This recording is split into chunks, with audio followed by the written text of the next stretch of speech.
পশ্চিম আৰু পূব কাৰ্বি আংলঙৰ নেতৃত্বত আৰু ডিমা হাছাও সজাই নগাঁও জিলা কংগ্ৰেছৰ সহযোগত অনুষ্ঠিত হোৱা এখন কৰ্মী সন্মিলনত উপস্থিত থকা ছত্তীশগড়ৰ প্ৰাক্তন মুখ্যমন্ত্ৰী ভূপেশ বাঘেল ডাঙৰীয়া, AICC সিনিয়র অবজার্ভার প্রাক্তন কেন্দ্রীয় মন্ত্রী বন্ধু কীর্তি ডাঙরিয়া, বিধায়ী দলের দলপতি দেবব্রত শইকীয়া ডাঙরিয়া, AICC সম্পাদক মনোজ চৌহান ডাঙরিয়া, সাংসদ রকিবুল হুসেন ডাঙরিয়া, আমার বিধায়কসকল যাদৱ চৰগাৰী ডাঙৰিয়া, জুৰুল হুদা ডাঙৰিয়া, আব্দুল ৰহিম আহমদ ডাঙৰিয়া, শিৱমণি বৰা ডাঙৰিয়ানী, আব্দুল বাতেন খান্ডেকাৰ ডাঙৰিয়া, সোহান আলী সৰকাৰ ডাঙৰিয়া, উপস্থিত থকা আমাৰ মঞ্চত বিনোদ বৰ্মা ডাঙৰীয়া, উপস্থিত থকা প্ৰদেশ কংগ্ৰেছৰ উপসভাপতিসকল, উপস্থিত থকা আমাৰ জিলা কংগ্ৰেছৰ সভাপতিসকল, ৰতন ইংতি ডাঙৰীয়া, অগষ্টিন ইংতি ডাঙৰীয়া, জিলি চৌধুৰী ডাঙৰীয়ানী, ৰুঞ্জুমণি বৰা ডাঙৰীয়ানী, উপস্থিত থকা আমাৰ হানচে ডাঙৰীয়া, ডিমা হাছাও জিলা কংগ্ৰেছৰ সভাপতি, মঞ্চত উপস্থিত থকা আমাৰ অঞ্চলৰ জ্যেষ্ঠ নেতাসকল, প্ৰাক্তন CM জয়ৰাম ইংলেং ডাঙৰীয়া, প্ৰাক্তন বিধায়ক মনসিং ৰংপি ডাঙৰীয়া, প্ৰাক্তন আমাৰ জিলা কংগ্ৰেছৰ সভানেত্ৰী এলিছ ইংটিপি বাইদেউ, প্ৰাক্তন জিলা কংগ্ৰেছ সভাপতি বিদ্যা সিং ৰংপি ডাঙৰীয়া, জগত ইংটি ডাঙৰীয়া, অশোক তেৰণ ডাঙৰীয়া, ৰুস্তম লেখে ডাঙৰীয়া, সুপ্ৰপতিল কোঁৱৰ ডাঙৰীয়া, বিতোপন শইকীয়া ডাঙৰীয়া আৰু ইয়াত উপস্থিত থকা আমাৰ বিভিন্ন অঞ্চলৰ পৰা অহা দল সতীৰ্থসকল, মই অলপ আবেগিক হৈ আছো আৰু এই আবেগৰ পিছত দুটা কাৰণ আছে। প্ৰথম কাৰণটো হ'ল যি কাৰণ ভূপেশ বাঘেল ডাঙৰীয়া উল্লেখ কৰিলে যে আমাক AICC আমাৰ শীৰ্ষ নেতৃত্ব মাত্ৰ 2 দিন দিলে কাৰ্বি আংলঙৰ ভিতৰত এটা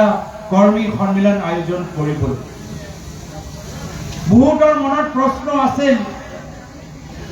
যে কাৰ্বি আংলঙত আমাৰ EM নাই, কাৰ্বি আংলঙত আমাৰ বিধায়ক নাই, কাৰ্বি আংলঙত আমাৰ সাংসদ নাই, কৰ্মী সন্মিলন মাত্ৰ 2 দিনৰ ভিতৰত আয়োজন কৰিব পাৰিবনে? আৰু সেই সময়ত আমাৰ কাৰ্বি আংলঙৰ যিবোৰ আমাৰ স্থানীয় নেতৃত্ব আছে সকলোৰ লগত মই কথা পাতিলো আৰু সকলোৱে ক'লে যে আপুনি চিন্তা নকৰিব, ভাল মিটিং হ'ব, আমি মিটিং কৰাই দেখাম। আৰু আজি ভূপেশ বাঘেল ডাঙৰীয়া নিজে ক'লে যে ভাবিলে যে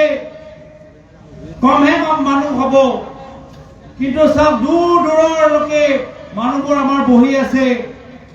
ইমান সময় ধৈৰ্য সহকাৰে ৰাতিপুৱা 10টা বজাত আহি তথাপিও ধৈৰ্য ধৰি আমাৰ কথাবোৰ যে শুনি আছে, মই সকলোকে মোৰ অন্তৰৰ পৰা ধন্যবাদ, কৃতজ্ঞতা, শুভেচ্ছা জ্ঞাপন কৰিছো। কাৰণ দূৰৰ পৰা আমাক সদায় নগাঁও কলিয়াবৰ আৰু দূৰৰ পৰা আমাৰ ডিমা হাছাওৰ পৰা আমাৰ দলৰ সতীৰ্থসকল আজি ৰাতিপুৱাই তেওঁলোকে 8টা বজাত নিজৰ ঘৰ এৰিছে। মই নগাঁও, ডিমা হাছাও আৰু সজাইৰ পৰা আমাৰ দলৰ সতীৰ্থসকল, জিলা কংগ্ৰেছৰ বিষয়াসকল, ব্লক কংগ্ৰেছ, মণ্ডল কংগ্ৰেছৰ বিষয়াসকলকো মোৰ ফালৰ পৰা আন্তৰিক ধন্যবাদ, কৃতজ্ঞতা জ্ঞাপন কৰিছো। কম কথা নহয় যে ৰাতিপুৱাই 8টা বজাৰ পৰা ঘৰৰ কামখিনি সামৰি আধৰুৱা থৈ ইয়ালৈ অহা ৰাতিপুৱা প্ৰায় কিমান বাজিলে কওকচোন? 3টা বাজিলে চাওক। কিন্তু ধৈৰ্য সহকাৰে আমাৰ মানুহবোৰ শুনি আছে। এয়া হ'ল কংগ্ৰেছৰ তাকত, এয়া হ'ল কংগ্ৰেছৰ শক্তি। অলপ গৌৰৱভাৱে কথাখিনি পাতিছো দেই, কোনোবাই বেলেগ বুজিব নালাগে এজন সাংবাদিকজনে মোৰ ওচৰত আহি সুধিলে যে আপোনালোকৰ লগত মিত্ৰতা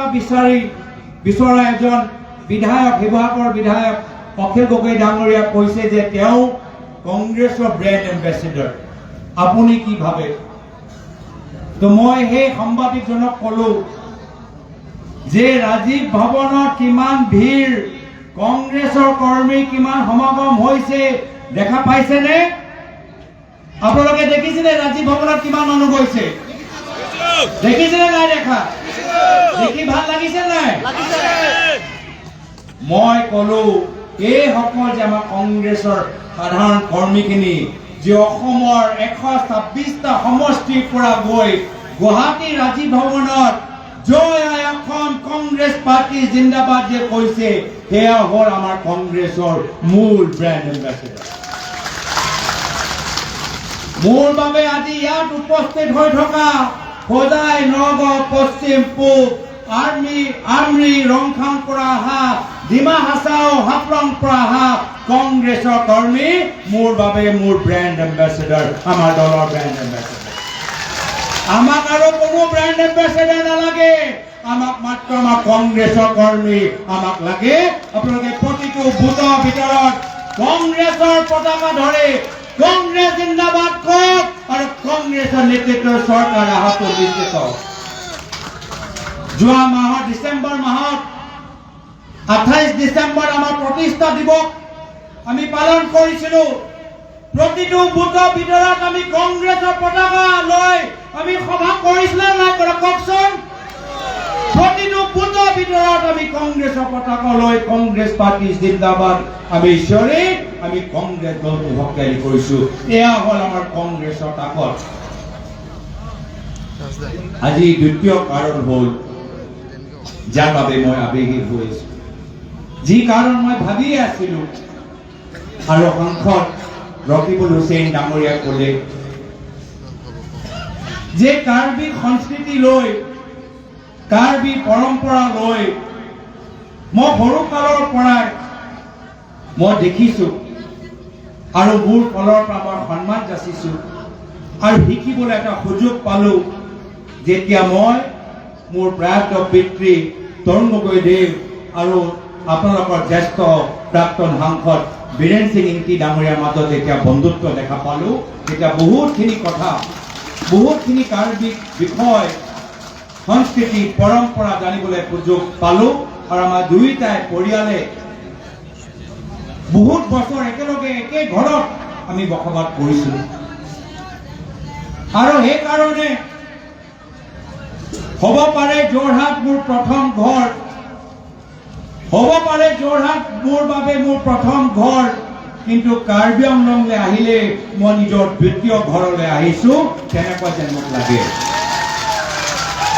কাৰ্বি আংলংলৈ আহিলে কাৰ্বি মানুহৰ মাজত মই নিজৰ দ্বিতীয় পৰিয়ালটোক পাইছো মোক তেনেদৰে মোক লাগে যিহেতু বহুত বছৰ সৰুকালত মই তেখেতৰ পৰিয়ালবৰ্গৰ লগত আছিলো আৰু সেইকাৰণে যেতিয়া সুবিধা মই পাওঁ মই সদনৰ ভিতৰত মাত্ৰ নিজৰ লোকসভা কলিয়াবৰ বা নিজৰ লোকসভা যোৰহাটৰ কথা নকওঁ সুবিধা পালে মই কাৰ্বি আংলঙৰ বিষয়বোৰ মই সদনৰ ভিতৰত উত্থাপন কৰোঁ যি বিষয়বোৰ আপোনালোকৰ বিজেপি দলৰ সাংসদ বা কাউন্সিলৰ মানুহবোৰ নকয় সেইখিনি কথা মই কেন্দ্ৰৰ চৰকাৰক সদনৰ ভিতৰত বা চিঠি যোগেদি প্ৰধানমন্ত্ৰীক মই অৱগত কৰাওঁ আৰু কি কথা মই অৱগত কৰাওঁ যে কাৰ্বি আংলঙৰ ভিতৰত যে বৃহত্তৰ কেলেংকাৰী হৈছে যেনেদৰে দুখীয়া মানুহক বিজেপি কাউন্সিলে যে লুটিছে সেইবোৰ কথা মই জনাওঁ হাইৱে কম্পেনচেশ্যনত 4-লেন হাইৱে কম্পেনচেশ্যনত দুখীয়া মানুহে কম্পেনচেশ্যন নাপালে কিন্তু বিজেপিয়ে নিজৰ মানুহৰ নাম ভৰাই কোটি কোটি টকা লৈ গ'ল সেইখিনি কথা মই কওঁ যে কেনেদৰে আজি ইয়াত আপোনালোকৰ কাৰ্বি আংলঙত আপোনালোকৰ থলুৱা ঠিকাদাৰ বা থলুৱা ব্যৱসায়ী স্থানীয় ব্যৱসায়ী আপোনালোকৰ বাঁহৰ যি খেতি কৰে, বাঁহৰ যি উদ্যোগ কৰে, সেইখিনিও আপোনালোকে কৰিব পৰা নাই। গোটেইখিনি দিছপুৰৰ পৰা নিয়ন্ত্ৰণ হয় নে নহয় কওকচোন? আজি শ্ৰদ্ধেয় ৰাইজ, দলৰ সতীৰ্থসকল, মোক মনত পৰে প্ৰায়তঃ তৰুণ গগৈদেৱৰ লগত মই বহুতখিনি কথা কাৰ্বি আংলঙৰ বিষয়, বিটিআৰৰ বিষয়, মিচিং জনগোষ্ঠীৰ বিষয়, সোণোৱাল কছাৰীৰ বিষয়ে মই জানিবলৈ চেষ্টা কৰিছো। মই শুনিছিলো যে দেউতা তুমি নিজৰ কাৰ্যকালত শান্তি কেনেদৰে আনিলা। 2001 চনৰ আগত অশান্তি আছিলে চাৰিওফালে, কেনেদৰে সমগ্ৰ অসমত যি অসমৰ ভিতৰত বিভাজনৰ এটা পৰিৱেশ আছিলে, কেনেদৰে শান্তি আনিলা, কেনেদৰে বিভিন্ন জনগোষ্ঠীৰ মাজত সমন্বয় এটা বাতাবৰণ সৃষ্টি কৰিলা। তেতিয়া মোক মনত পৰে তেওঁ এটা কথা কৈ গ'ল। সেই কথাটো হ'ল যে মই সদায় স্থানীয় জনগোষ্ঠীক মই সন্মান কৰিছিলো, তেওঁলোকৰ বিষয়বোৰ বুজিবলৈ চেষ্টা কৰিছিলো আৰু তেওঁলোকক মই ক্ষমতা বিকেন্দ্ৰীকৰণ দিছিলো, মই ক্ষমতা এৰি দিছিলো। তাৰ বাবে সকলোকে আমি একে মঞ্চত আনিবলৈ আমি সক্ষম হলো। আজি এইখিনি কথা বিটিআৰত মানুহবোৰ মনত পেলাই হয় কি যেতিয়া তৰুণ গগৈদেৱৰ চৰকাৰ আছিল,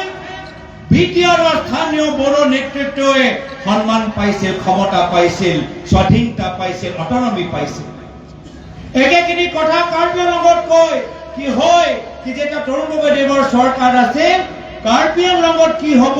কাৰ্বি আংলঙৰ মানুহবোৰে, কাৰ্বি আংলঙৰ স্থানীয় নেতৃত্বই সিদ্ধান্ত লৈছিল। কিন্তু আজি কথা বিপৰীত। আজি বড়ো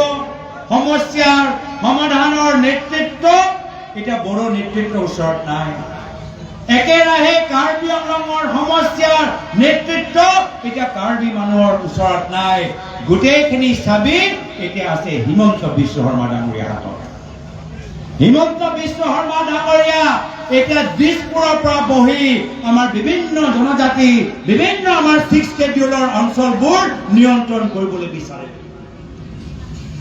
আৰু এই যে ৰিমোট কণ্ট্ৰল যে হিমন্ত বিশ্ব শৰ্মা ডাঙৰীয়াৰ হাতত আছে, 6 শেডিউলৰ ৰিমোট কণ্ট্ৰল যে হিমন্ত বিশ্ব শৰ্মা ডাঙৰীয়াৰ হাতত আছে, এই ৰিমোট কণ্ট্ৰল যে বাটনবোৰ আছে, বাটন টিপি কি হয়? বাটন টিপিলে স্কুল নহয়। হিমন্ত বিশ্ব শৰ্মা ডাঙৰীয়াৰ হাতত যে 6 শেডিউলৰ ৰিমোট কণ্ট্ৰলৰ আছে, বাটন টিপিলে কলেজ নহয়, বটন টিপিলে উদ্যোগ নহয়, বটন টিপিলে